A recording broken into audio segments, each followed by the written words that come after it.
Segundo a Bolsa de Valores, existem 435 fundos imobiliários disponíveis para compra hoje. E esse vídeo é para te mostrar como encontrar os melhores fundos imobiliários para sua carteira e que fazem sentido para o seu perfil de investidor. Então já assiste até o final e bora enriquecer junto.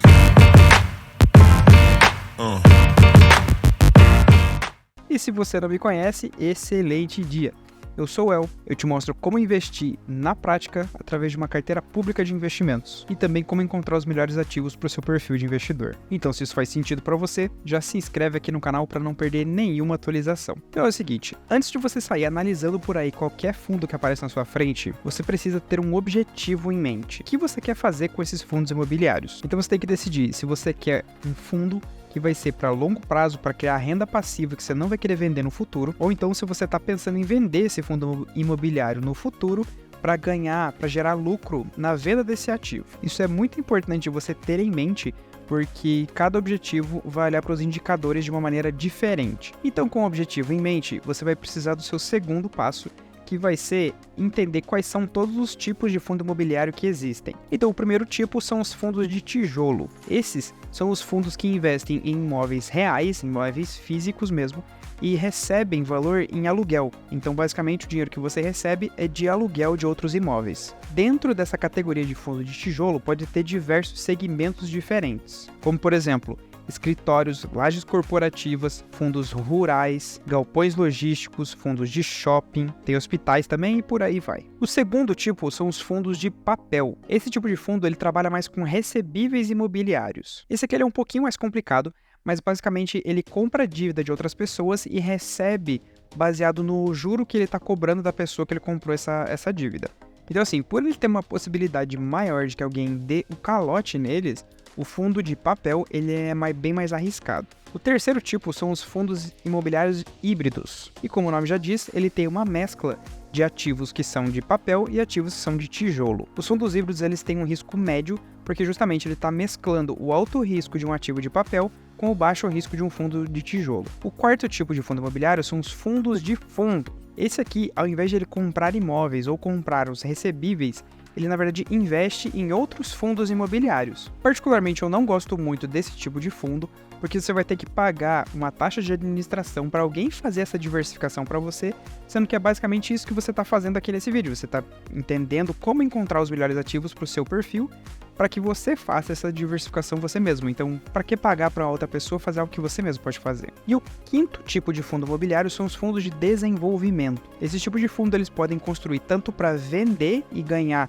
na valorização do imóvel, quanto construir para alugar e ganhar depois no aluguel. Então, a partir do momento que você já sabe quais são os tipos de fundo imobiliário que existem e qual é o seu objetivo, a gente vai para o terceiro passo, que é você precisa ter mais de um fundo imobiliário na sua carteira para poder diversificar. E essa parte aqui é independente de qual seja o seu objetivo, porque se um performa mal, o outro está performando bem e na média você vai ganhar na valorização. Um exemplo clássico disso daqui é os fundos de shopping, que durante a pandemia os shoppings foram fechados, então eles caíram muito e alguns passaram a pagar muito menos dividendo e outros até pararam de pagar. E enquanto isso, na mesma época, os fundos de galpões logísticos eles estavam crescendo muito, porque durante a pandemia o e-commerce cresceu demais. Então é muito importante que você sempre tenha diversos segmentos diferentes na sua carteira para garantir que você vai estar sempre aumentando o seu patrimônio. E agora que você já sabe o básico sobre os fundos imobiliários, chegou a hora da gente olhar os números e entender o que os indicadores estão falando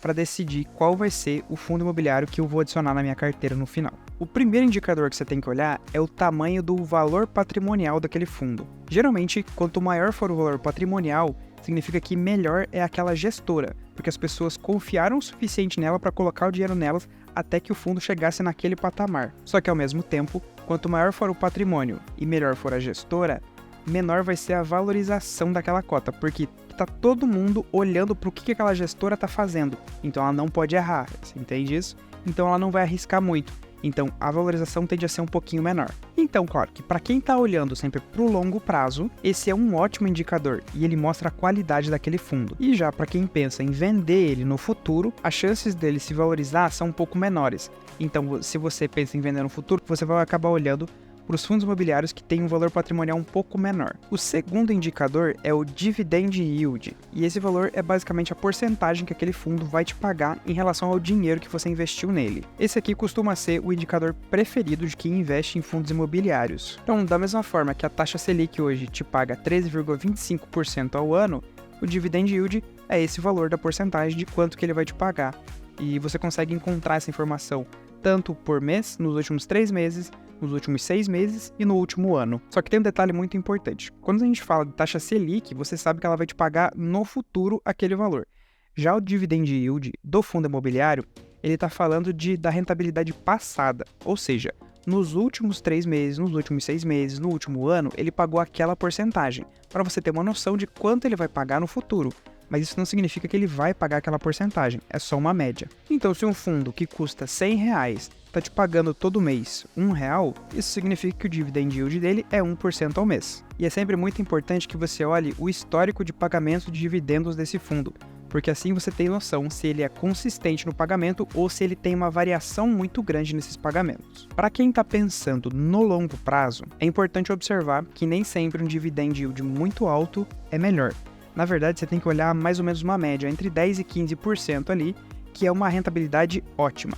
Porque quando o dividend yield, se ele estiver muito acima, isso significa que tem algum risco atrelado, porque ele está pagando demais. Então, pensando no longo prazo, entre 10% e 15%.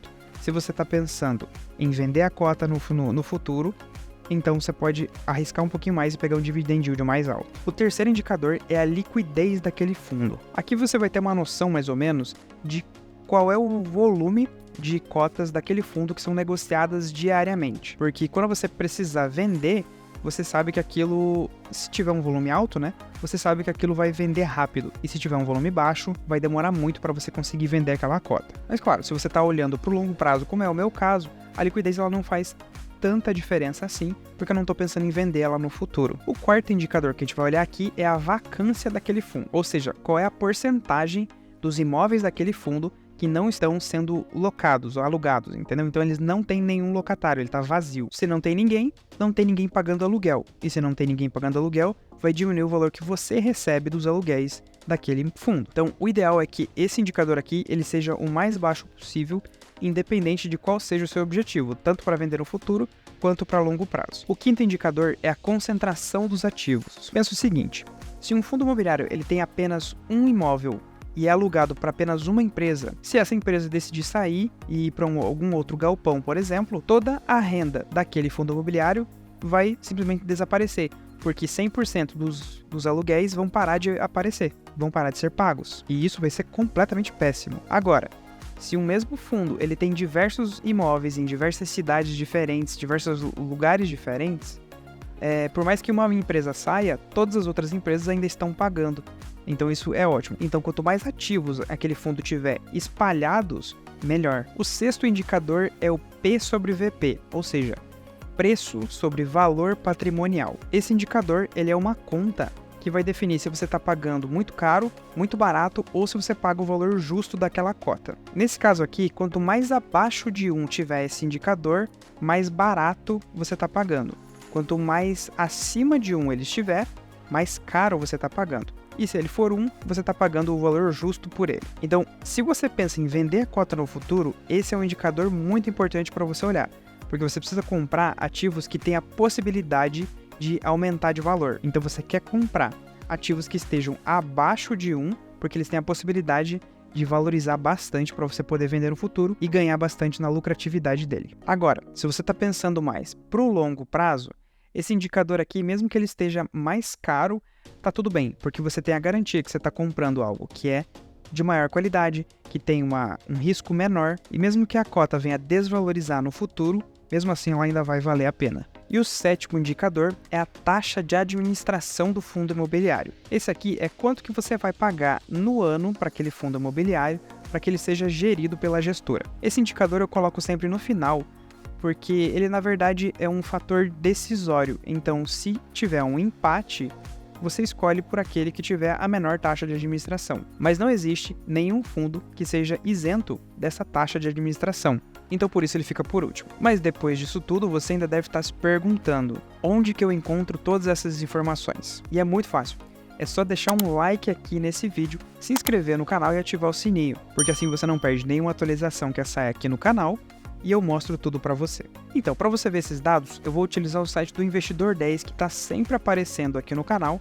Inclusive tem um link aqui na descrição para você criar uma conta lá dentro, totalmente gratuito. Então, para escolher um novo fundo imobiliário para minha carteira de investimentos, eu vou utilizar o mesmo passo a passo que eu mostrei aqui nesse vídeo até agora. Ou seja, primeiro, qual é o meu objetivo? Eu quero renda passiva, pensando no longo prazo e eu não pretendo vender esse fundo imobiliário. Segundo, eu já sei quais são todos os tipos de fundo imobiliário, então eu preciso olhar para quais fundos eu já tenho e pegar algum que eu ainda não tenho, algum segmento que ainda não faz parte da minha carteira. Então, para isso, eu vou olhar o gráfico lá no Investidor 10 para saber o que eu tenho, o que eu não tenho, o que está faltando e o que eu posso melhorar. Ótimo, então aqui dentro do site do Investidor 10, eu vou entrar lá na minha carteira para entender como que tá os gráficos da minha carteira. Então, entra aqui em gráficos, eu vou descer até a parte onde fala dos fundos imobiliários, aqui. E aqui eu tenho 42% em fundo de tijolo, 40% em fundo de papel e 17% em fundo misto. Como a minha carteira ela é mais focada para o longo prazo, eu quero diminuir um pouco os fundos de papel e aumentar o meu fundo de tijolo, que ele é mais seguro e tem um risco menor atrelado.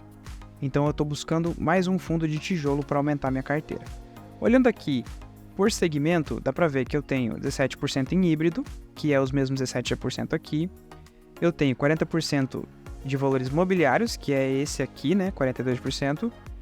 E esse aqui, que é o fundo de tijolo, ele está dividido entre galpões e varejo, aí de shoppings. Então eu quero um fundo de tijolo e que não seja nem de galpão e nem de shopping. Para isso, eu vou subir lá em cima, eu vou na página inicial do Investidor 10, clicar aqui em fundos imobiliários, e eu vou colocar ranking de maior valor patrimonial. Aqui você pode editar todas as colunas, eu deixo sempre todas elas preenchidas, porque eu quero saber a maior quantidade de informação possível, tá? E aqui dentro dos segmentos, tem títulos e valores imobiliários, que eu não quero, tem os híbridos, que eu não quero, galpão logístico, eu não quero, shopping e varejo, eu também não quero. Então sobrou lajes corporativas, Fiagro, que é os fundos rurais, né?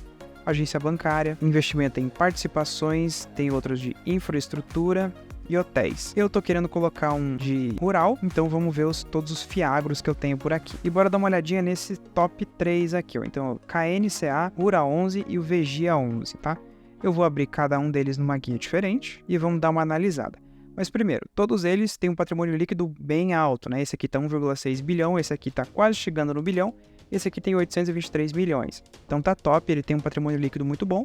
Isso significa que a gestora deve ser muito boa também. Segundo ponto, o dividend yield dele. Esse aqui está em 13,8% ao ano, né? Esse aqui é anual.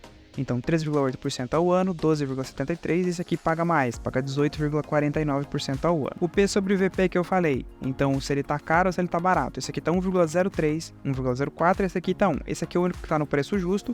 Esses dois aqui estão um pouquinho mais caro, mas ainda está bem de boa de comprar. Em relação à liquidez diária, esse aqui é movimentado 2,6 milhões, esse aqui 1 milhão e meio, e esse aqui 4 milhões e 800 mil por dia são movimentados. Esse aqui movimenta bem, então esse aqui já mostra para mim que ele é mais atrativo. E aqui eu consigo ver que todos esses valorizaram bastante nos últimos meses, nos últimos 12 meses, né? Eles valorizaram bastante. Então deixa eu ver primeiro esse KNCA11 aqui. Ó, o valor da cota dele, ele se mantém ao longo do tempo, ele não está se valorizando muito. O valor da cota está custando R$106. Na verdade, eu estava querendo pegar um fundo que seja mais barato, porque a maioria dos fundos que eu tenho, eles são meio caros assim, né? E toda vez que eu faço um aporte, eu quero colocar em todos os ativos que eu tenho. Então eu estou buscando um que não seja tão caro assim. Então esse aqui já tem um ponto negativo disso daí. O preço dele tem se mantido ao longo do tempo, então eu quero que ele se valorize. Então é um segundo ponto para ficar de olho. E aqui embaixo está o gráfico dele, para a gente entender como que está o pagamento dos dividendos dele. Então ele tem uma variaçãozinha ali, mas no geral ele paga bem constante todos os meses, um valor bem próximo. O segundo deles, esse Rura 11 aqui, ele é gerido pela própria Itaú. Então a Itaú já tem um baita de um nome aí, é uma gestora muito sensacional. Segundo ponto, o preço da cota, ele está valendo R$10,45. Então, como eu queria um valor mais barato de cota, tá aqui, R$10,45 é um ótimo valor. E eu consigo ver que o preço da cota tem se valorizado constantemente ao longo do tempo. Então, isso aqui é outro ponto positivo para ele. Então, eu já vou olhar com mais carinho para esse daqui. E descendo lá embaixo para olhar o gráfico de pagamento de dividendos, eu consigo ver que ele é um pouquinho mais inconstante, né? Ó, ele varia um pouco mais no pagamento dos dividendos, mas mesmo assim, todo mês ele está pagando dividendo, então para mim ele já é mais atrativo. E por último, esse VGIA 11 aqui, então mesma coisa, ele está custando R$9,55, então ele é bem positivo para mim também. O valor da cota tem se valorizado ao longo do tempo, sensacional também. O P sobre VP dele é o menor, é o único que está no preço justo, não está caro. E deixa eu dar uma olhada aqui embaixo no gráfico de dividendos dele. Ó, esse aqui, ó, ele é super constante no pagamento de dividendos, ele varia bem pouco, é o que menos varia. Então, mesmo que aqui em cima esteja dizendo que ele está me pagando 18% de dividend yield, que é um dividend yield alto, eu acho que eu vou definir que vai ser esse aqui, porque todos os outros indicadores mostram que está de acordo com o meu perfil. Então, obviamente que no próximo vídeo, onde eu vou investir na prática, agora no mês de agosto, eu já vou colocar esse fundo novo na minha carteira. E então você, para não perder nenhuma atualização, lembra de se inscrever no canal e ativar o sininho, vai? E é assim que eu decido como colocar um novo fundo imobiliário na minha carteira de investimentos. Eu espero que isso possa te ajudar a encontrar o melhor fundo e que faz sentido para a sua carteira de investimentos e para o seu perfil de investidor. Escolher muito bem um fundo imobiliário é importantíssimo para que você evite algumas crises que podem acabar acontecendo, como foi o caso do vídeo onde eu falei sobre a crise que está acontecendo no fundo imobiliário DEVA 11, que ele faz parte da minha carteira. E eu vou deixar um segundo vídeo recomendado para você pelo YouTube, para você continuar essa jornada de enriquecimento junto comigo.